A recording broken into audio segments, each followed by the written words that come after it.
These are the Majestic 12 documents. They describe the establishment of a super-secret U.S. government organization in 1947 to deal with an alien spacecraft that allegedly crashed near Roswell, New Mexico. If genuine, they are the most important government documents ever leaked to the public. The question, however, that has dogged the documents from the first day they were released to the public in 1987 is whether or not they are authentic. To answer that question, I traveled to Aztec, a town in northern New Mexico.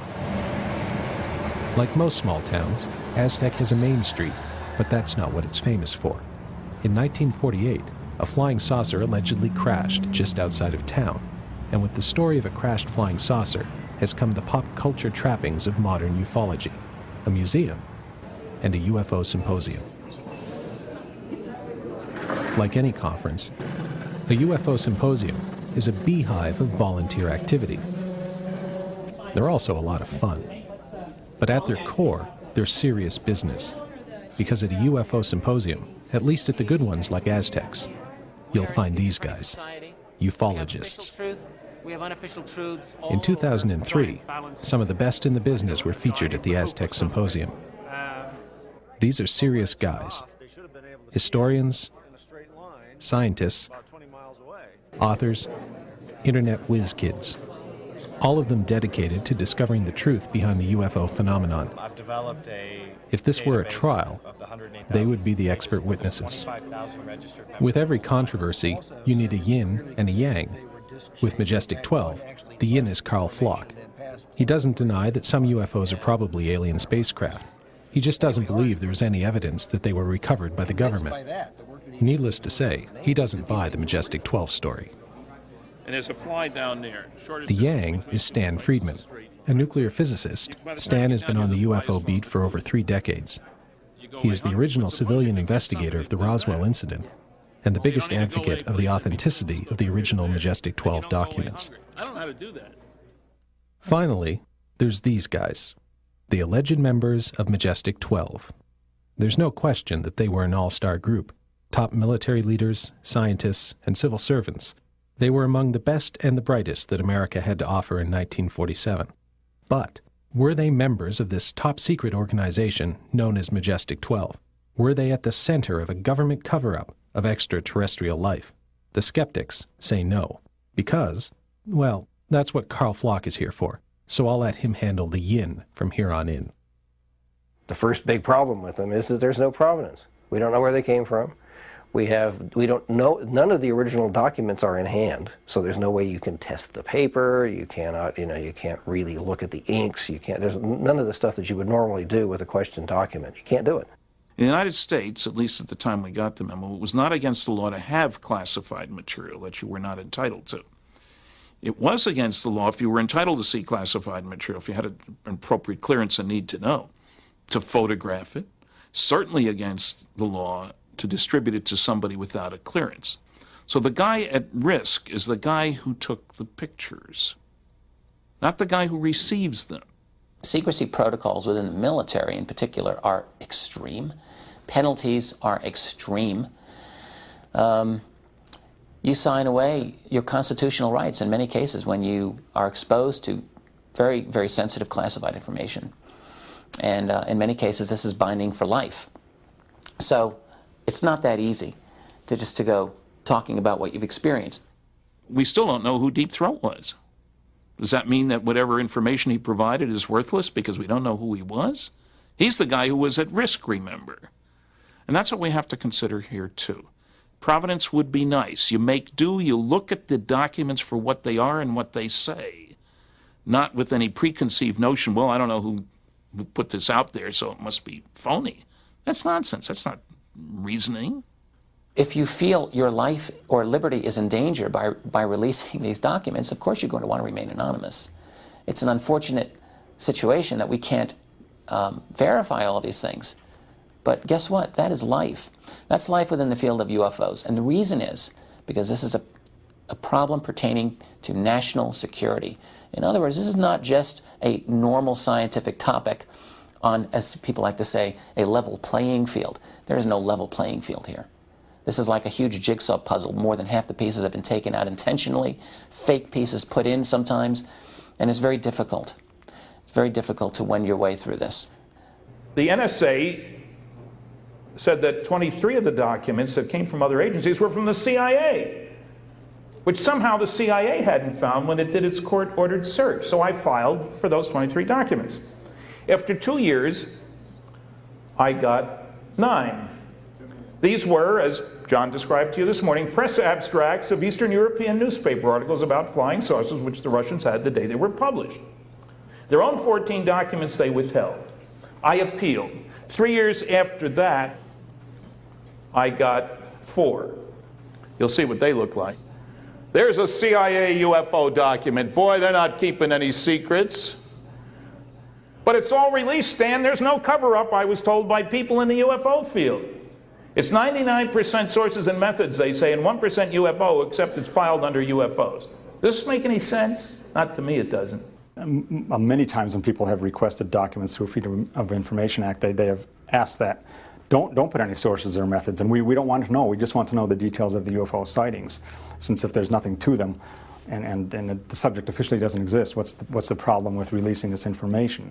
It still doesn't work, and the documents that have been blacked out, I do think that is the case. I can't prove it, of course, but sources or methods would not seem to encompass, say, 75% of a document or 80% of a document. When Stan holds up those pages blacked out, I just cannot believe that it's all, well, the operations, sources, methods. There's got to be some details of the UFO sightings in there. Otherwise, what's the document concerned about then? We've seen thousands of pages that are completely blacked out from top to bottom. Maybe those are the MJ-12 documents times 2. We don't know what's under those black lines and black paragraphs.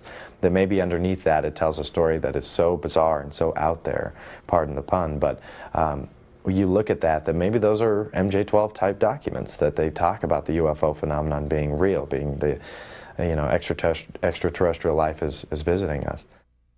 On the question of a government cover-up, let me introduce you to the CIA's report of the Scientific Panel on Unidentified Flying Objects from 1953. Its conclusions? That the national security agencies take immediate steps to downplay the UFO phenomenon. The methods? A broad educational program by all agencies that would concentrate on training and debunking. This education would be accomplished by the mass media. All this despite the fact that the panel of eminent scientists accepted that the Earth might be visited by extraterrestrials. One panel member even found that the ET explanation, in many cases, was the only logical conclusion. Is it a coincidence that the panel was convened by Walter Beadle Smith and included this man, Dr. Lloyd Berkner, both alleged members of Majestic 12? Unfortunately, in the field of ufology, the truth sometimes takes a back seat to innuendo and rumor. When that happens, the lines between fact and fiction can become crossed, and the difference between what is real and what is not can become that much harder to distinguish. I consider that MJ-12 indeed was a hoax, that it was perpetrated in aid of advancing the case for Roswell. Bill Moore and Stan Friedman, who had done a tremendous amount of work together in investigating and looking into everything that they could find on Roswell. Jamie Chandray, who came into the picture somewhere along the line there, and I don't know exactly when. I think they sort of, they were sitting around saying, okay, now what?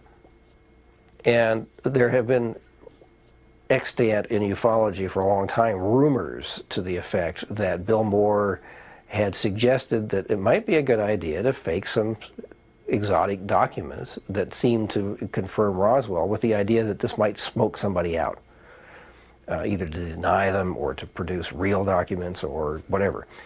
And it is said that he and Stan Friedman and Chandray and maybe one or two others talked about this together, and that Stan said, well, yeah, why not? I mean, if this will do it, why not? I have many times heard that I supposedly said, yeah, it wouldn't be a bad idea, as suggested by Bill Moore, that documents be faked to try to get some more information about Roswell. Now, I had many meetings with Bill and Jamie and other people, so there's no question we had meetings and talked a lot and worked on projects together and so forth. I categorically deny that I ever was offered that possibility. Hey, why don't we fake some documents? Or that I ever said something like, oh, that's a good idea. I think that's what was going on. I think that, there was the idea was to, if you put the most innocent spin on it that you can, was to smoke something out. If you put the not so innocent spin on it, it was to essentially fake documents that would back up the Roswell story as it was told and as it was known through the Roswell incident. Because if you look at it, that's what it does. It's the version of Roswell as written down, as set down in the Roswell incident. That sounds like a pretty good theory, except for one major problem. The Roswell incident describes two crashes, one near Roswell and one in western New Mexico at the plains of San Agustin. This second crash is not mentioned in the MJ-12 documents. Bill Moore would not appear on camera for this film. However, I corresponded with him a number of times. He steadfastly maintains that he had no knowledge of or involvement in any Majestic 12 hoax. What is so obvious about it that reveals it to be a hoax? Because Stan has spent an awful lot of years, an awful lot of time, an awful lot of money trying to show that they're not hoaxes, such to the end that if they are, they're mighty subtle, they're mighty intricate, and it's a hoax with many moving parts. And yes, you can carry off a hoax with many moving parts, but there's so many coincidences here, so many things that were unknown, seemingly, prior to Stan going out and looking into various nooks and crannies of the archives, the vast National Archive system of the United States, that nobody knew before. Things like the date when Walter B. Smith was named to replace James Forrestal, who had died as a member of MJ-12, August 1st, 1950. There's nothing special about that date, except I had the Truman Library people tell me all the times that Truman met with Walter B. Smith. That was the one day in a 10-month period of time. And they met at the west door of the White House, purpose of meeting unstated. Now, I asked the Truman people, the library people, have you provided this information to anybody else? No. How could somebody get that date right? Stanton Friedman has doggedly researched this issue, in my opinion, and has done an outstanding job in showing that the arguments of those debunkers of these documents are really not all that good, and they don't hold up when you analyze them carefully. Okay, here's the top of page 2. Briefing Officer, Admiral Roscoe H. Hillencoder, MJ-1. Now, okay, we've just killed it according to another objection. It says Admiral. He wasn't an admiral, he was a rear admiral. Military officer, very conscious of rank. Why did he use a generic title?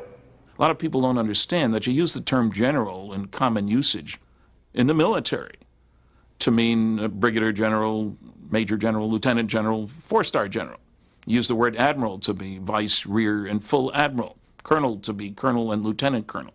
Now, they don't sign anything that way, but they're addressed that way. They can answer the phone saying Colonel Jones even if they're only a lieutenant colonel.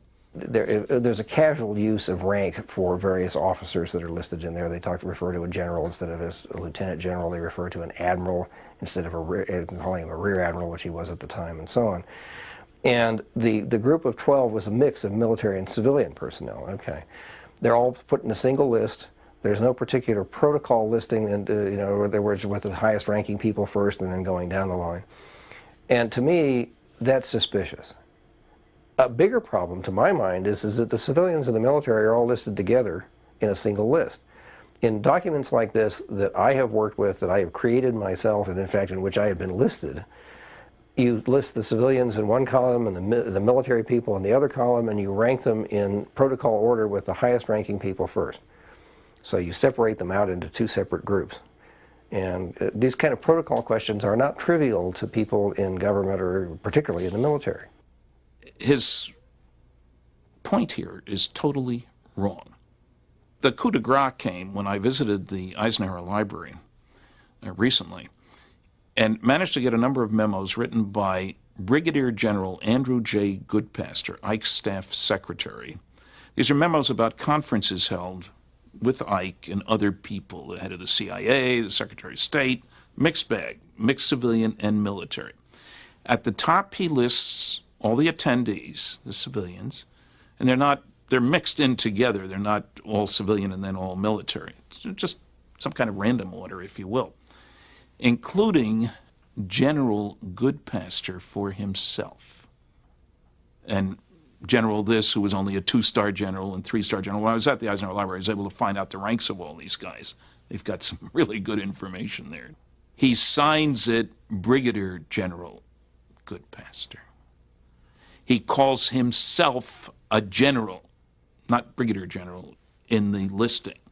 So the fact that Admiral Hillenkoetter, who was director of Central Intelligence when all this stuff went down in 47, called himself admiral, both as the briefing officer and as a member of the group, does not invalidate it at all. And I asked 2 different Eisenhower Library archivists, what about this generic? That's the way they did things, he said.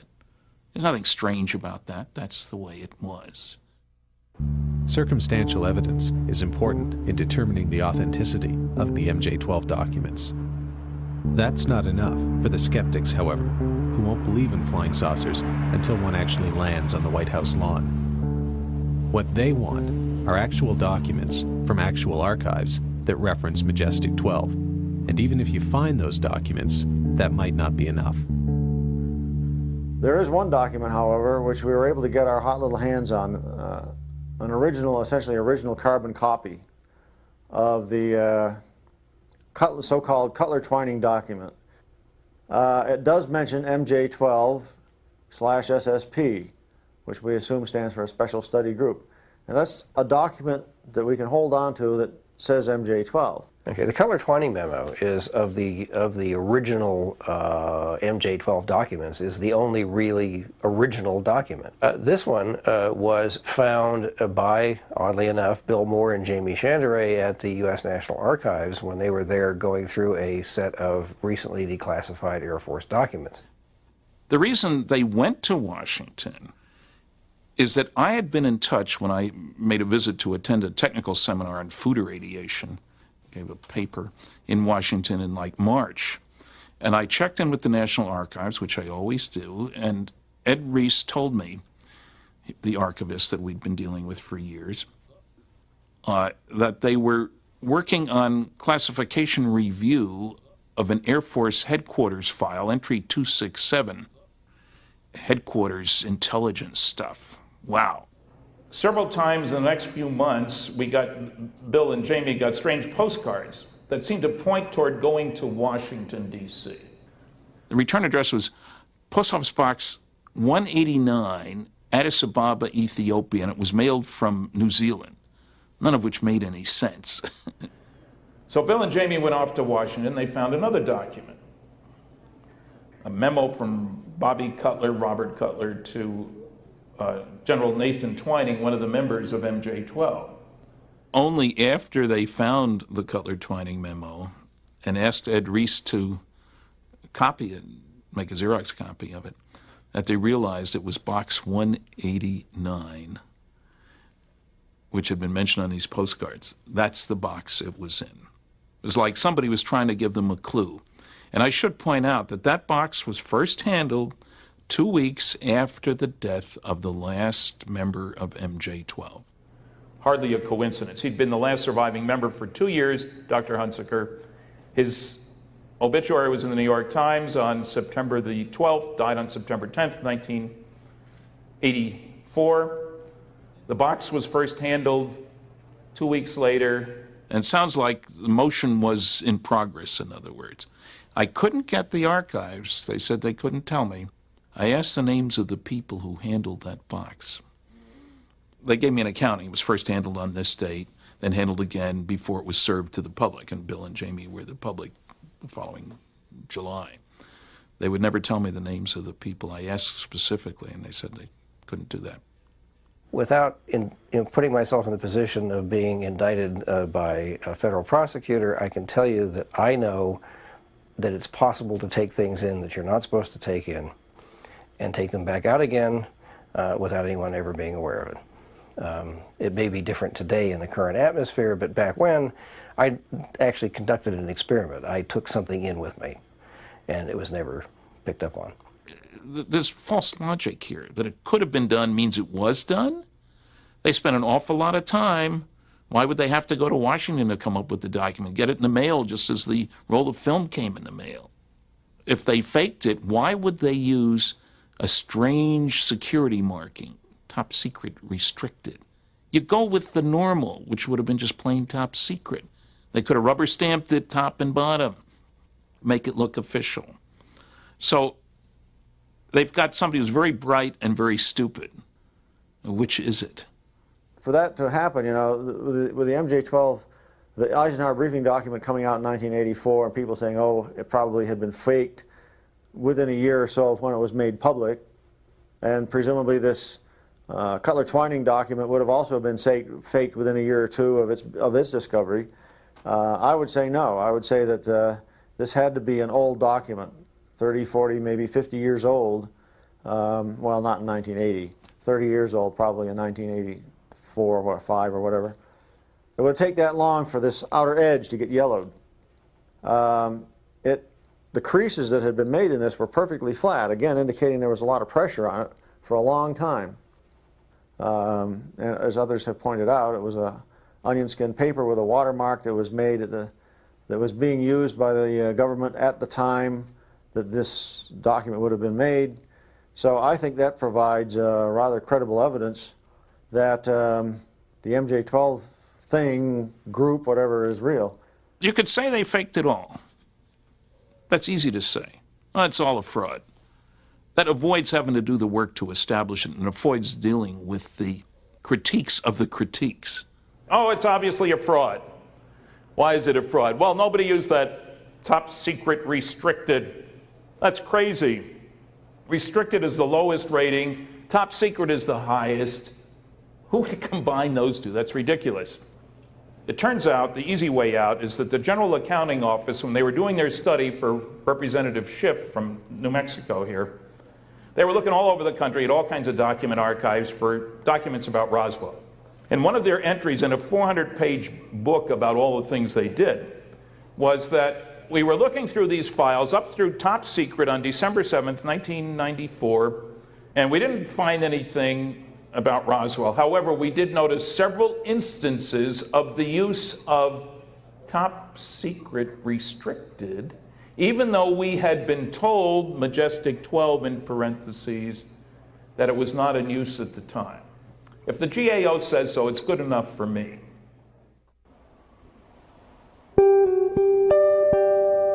The problem with investigating the UFO phenomenon is that just when you think you've made it to the top of the proverbial hill and you can see your destination, you have to turn off the road you were on and head in a new direction, to a place you never would have expected.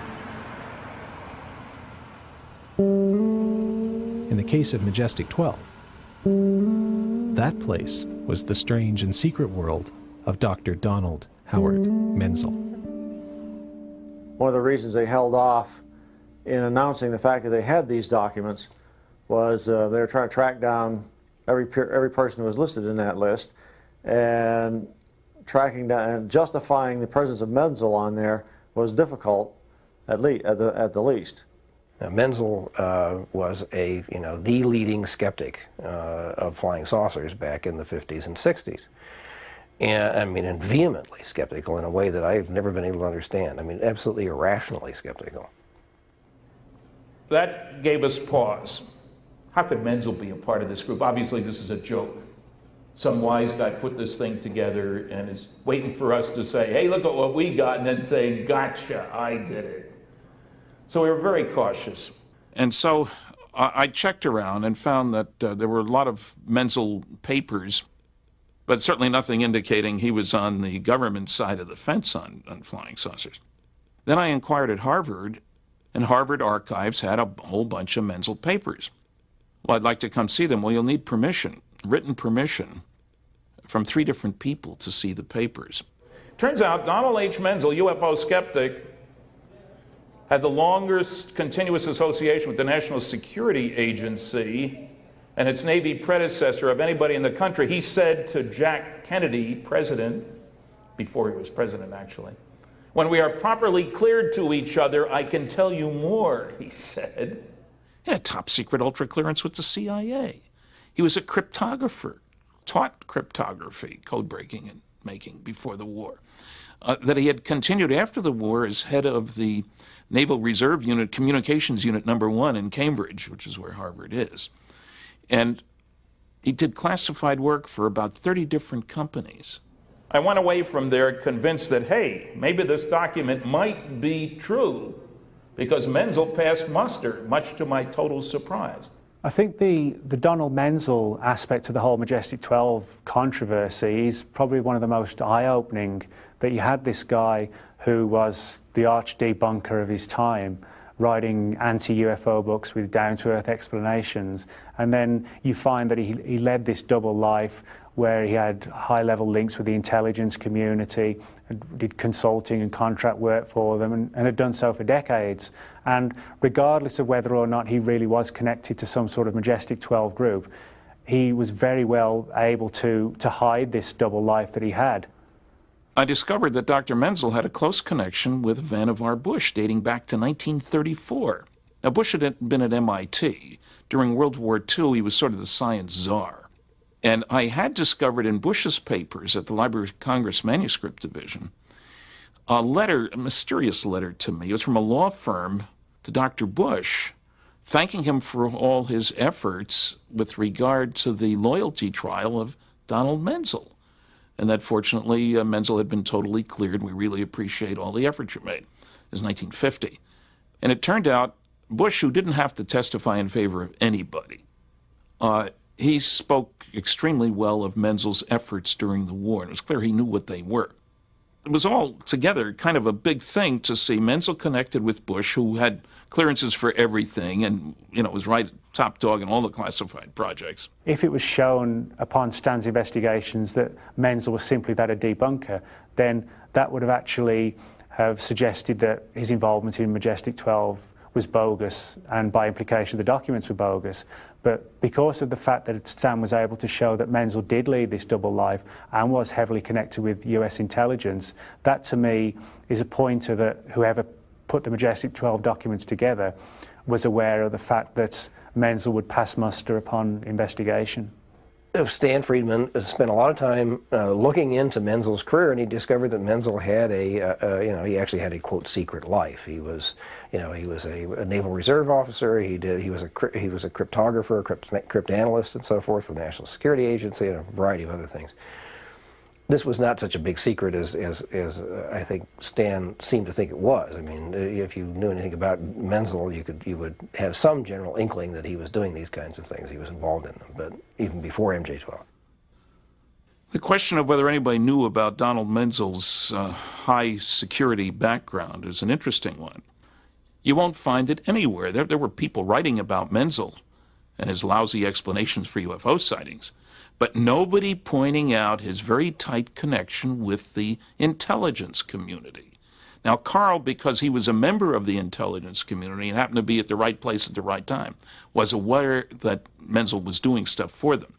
Nobody else knew that. Now, if somebody wants to suggest Carl prepared the documents, forged them, I'd say he couldn't have, because there were other things that he didn't know that had to be known to get the documents right.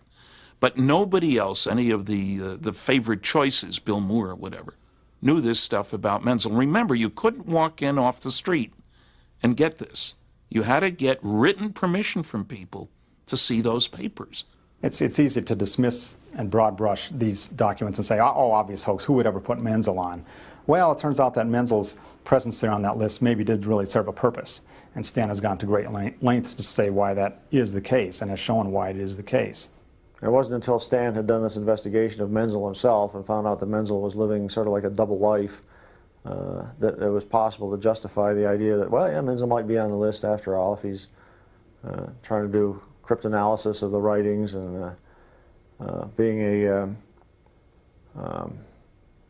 sort of almost like a public figure out of all those people.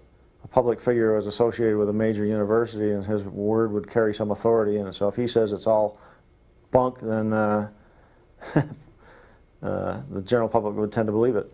Personally, I think it was a very clever, both red herring and a joke. Because in the document, it specifically says, they talk about the origins. They say, well, we've considered the origins of the saucers. Where do they come from? And one of the membership of the MJ-12, Dr. Menzel, notably Dr. Menzel, says that he thinks they came from Mars. Well, Menzel was notorious for his obsession with mythical Martians. He sketched them all the time, he doodled them all the time, he did paintings of them. Having Menzel say, I think they came from Mars, is this clever little hello. This is really not real.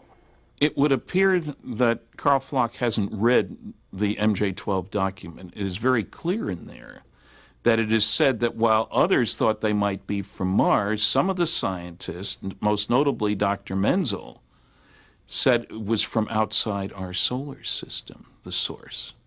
He didn't say they were from Mars. He said they weren't from Mars. It's one of those arguments that sounds great until you realize it's exactly the opposite of what is said. I can imagine the military people saying, well, where could they be from if they're not from here? And somebody's first thought, War of the Worlds and all the science fiction about Mars would be Mars. On July 29, 1952, General John A. Samford, who was the director of Air Force Intelligence, held a press conference. He had been directed to hold a press conference and talk about what was going on. And in that press conference that started about 4 o'clock in the afternoon on that day, he said that we have investigated between 1,000 and 2,000 sightings and have explained the bulk of them to our satisfaction. The FBI sent their liaison person to the Air Force to find out what was going on with all these sightings. The FBI man was told something rather different from what the general public was told. First of all, the FBI man was told that there are some percentage of sightings that could not be explained. Furthermore, according to this FBI document, some of the military officials were seriously considering the possibility of interplanetary ships, such as ships from Mars. And I can see the scientists, especially Menzel, he was the only astronomer in the group, saying, no, not from Mars. Mars isn't a place where you're going to find any intelligent life. Remember, there has to be somebody who's living there now, not a million years ago, which is a wholly other matter. And I can see Menzel saying, no, not from Mars, from other solar systems. So what Carl claims is an argument against it as an inside joke is nonsense. It isn't that at all. It makes perfectly good sense. It would be if it were the other way around. But it isn't. Here's a few other interesting facts about the secret life of Dr. Menzel. He knew and corresponded with Admiral Roscoe Hillenkoetter. In 1963, Menzel sent him a copy of his anti-UFO book and asked Hillenkoetter what he thought of it. In a letter where there is just as much between the lines as there is in them, Hillenkoetter replied that the book was very well done and that Menzel had effectively put to rest all surmises about flying saucers being from outer space. You have done a thorough and praiseworthy job, Hillenkoetter said to Menzel. This was followed by a letter from Hillenkoetter to his old chum, Major Donald Kehoe, a leading proponent of flying saucers, in which Hillenkoetter stated he had never carried on any conversation with Menzel about UFOs and that he took no position on statements regarding UFOs made by Menzel. In 1958, the CIA received a request for the declassification of the entire Robertson Panel report from UFO investigator Leon Davidson. Who did the CIA and the members of the Robertson Panel turn to for advice? That's right, Dr. Donald Menzel, who suggested rewording the report to cover things up even more. That Menzel was involved with the panel shouldn't come as a surprise, considering that they had listed amateur astronomers as one of the best tools for spreading the government's UFO gospel to the public.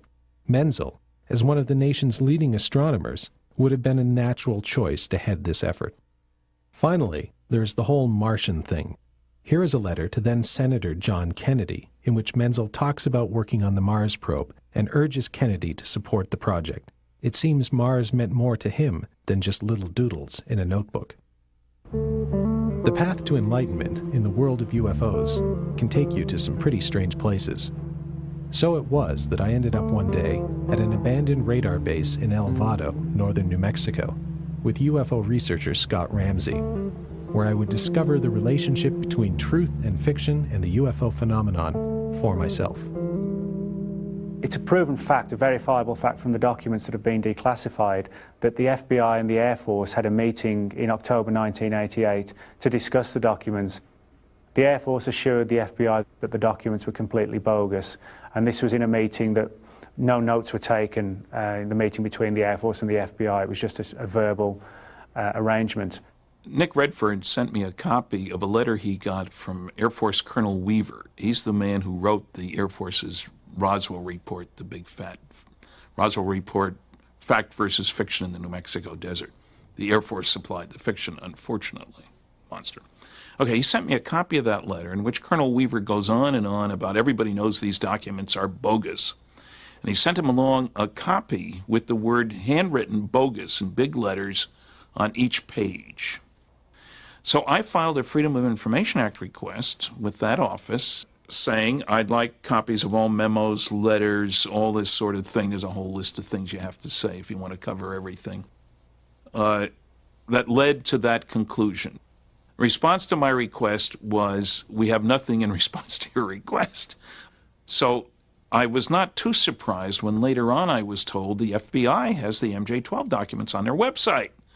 Wow. I went and looked, and you can tell that they're exactly the same document that was sent to Nick Redford. The bogus is identical. You could put the 2 pages, and they're handwritten now, not a rubber stamp.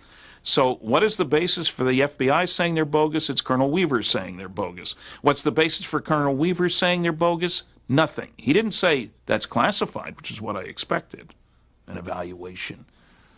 He said, we have nothing. If you're trying to manage this problem and you're trying to control the UFO problem, the real problem becomes not to slam that lid down 100%, because that is impossible.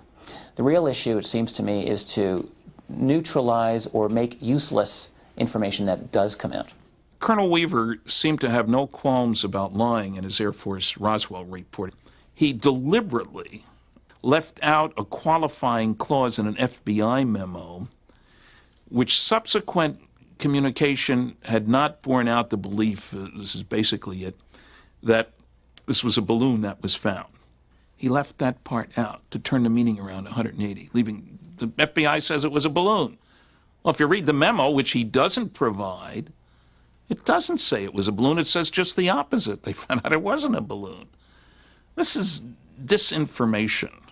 There's the pro side, and then you offer the con, and you sow the seed of doubt in the public mind so that you realize you're not going to convince everyone, but you'll convince enough people so that people doubt, well, was Roswell this or was it that? Or was this object a real flying saucer or maybe a weather balloon? If you sow the seed of doubt, action will usually not follow the knowledge. And that's really the only thing that they care about.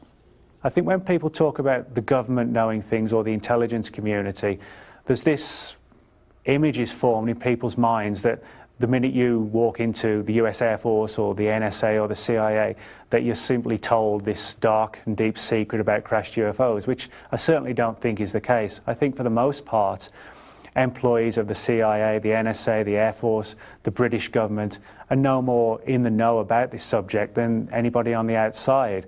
And I think the whole way that secrecy is kept is by hiding information and by ensuring that certain people only know certain aspects of the story or enough to do their own job. And I think that is why the secrecy has been maintained. The Air Force, from 1947 onwards, at first took the attitude that everything that people were reporting was probably real. Turns up in the General Twining's letter in September of 1947 saying that the things that are being seen are real and not visionary or fictitious. And yet, by 1949, 1950, the Project Grudge and Project Blue Book people were trying to sweep everything under the rug, saying it was all misidentifications, hoaxes, or delusions. I believe that was a result of when General Vandenberg rejected the so-called estimate of the situation. In the estimate of the situation written in the summer of 1948, Air Force intelligence at Wright-Patterson Air Force Base had concluded that these flying saucers were real interplanetary, and we've been told And the only reference that we have on this, Captain Ed Ruppelt's book, the Report on Unidentified Flying Objects, he says that Vandenberg rejected the estimate of the situation, thereby setting a policy that ET was not acceptable explanation for UFO sightings. Everybody has to look at why they're doing this. You know, not necessarily the evidence, not necessarily the stories, but why are they doing this? You know, you've got 50 years of blacked out documents of stories being changed, like the Roswell incident 4 times. And you've got manuals that come out that are reporting these things. And they're just trying to lie to you and say since, you know, the late 60s they haven't reported these UFOs. Yet both military and commercial pilots are reporting these things. What are you left with to decide, you know, what this phenomenon is? Is it an unidentified space object like a comet or a meteorite or something, or a planet, you know, like they tried to explain some of the Blue Book files way? It doesn't seem plausible. The only thing that seems really plausible is this conspiracy is massive. You know, that the government is hiding this stuff for so long and they're trying so hard to keep it from us. I think the last question would be why? And that's what we all have to kind of answer for ourselves.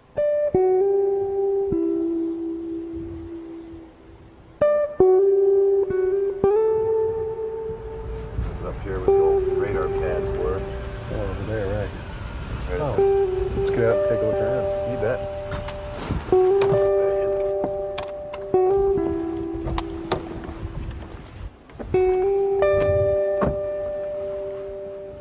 So this was it down here.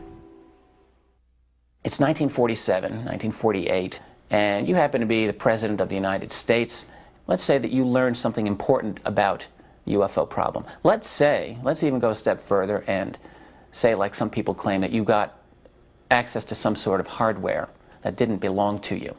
If you're not going to share atomic technology with the world, what on earth would you do with something as exotic as alien hardware? Good Lord. You're going to keep it so hidden you'll have to hide it from yourself. You'd have to restrict access to the most absolutely, utterly, crucially reliable people that you know about, and that's it, and have them figure out what the heck this stuff is, what it can do. And they would be sort of like the troll under the bridge that says anybody has to have a high security clearance. They make them pay for getting in to see whatever this hard evidence is. They're controlling the doorway to the evidence. And information might flow into that doorway, but isn't likely to flow out. I am convinced that something very, very strange happened at Roswell. And personally, I do think there's a lot of credible testimony that suggests it was a crashed UFO and that alien bodies very, very possibly were recovered. I think what probably happened in the wake of that, though, was that when the story began to leak out, various deception programs and operations were put into place, and anyone who dared to become involved in investigating these things, who was outside of the loop, would simply find themselves in this mass of confusion, a kind of a hall of mirrors, where it was kind of difficult to know where the truth began and the rumors and the fake stories ended. Majestic 12. It all comes down to the Roswell incident. Fact or fiction in the New Mexico desert. But who's fact and who's fiction? When the Air Force took it over, it became the Tia Amaria. And then later on in life, El Vado. You dare to go in there? Sure, let's take a look. You're not afraid of bats, are you? Well, I don't want to get bitten by one. This is it right here.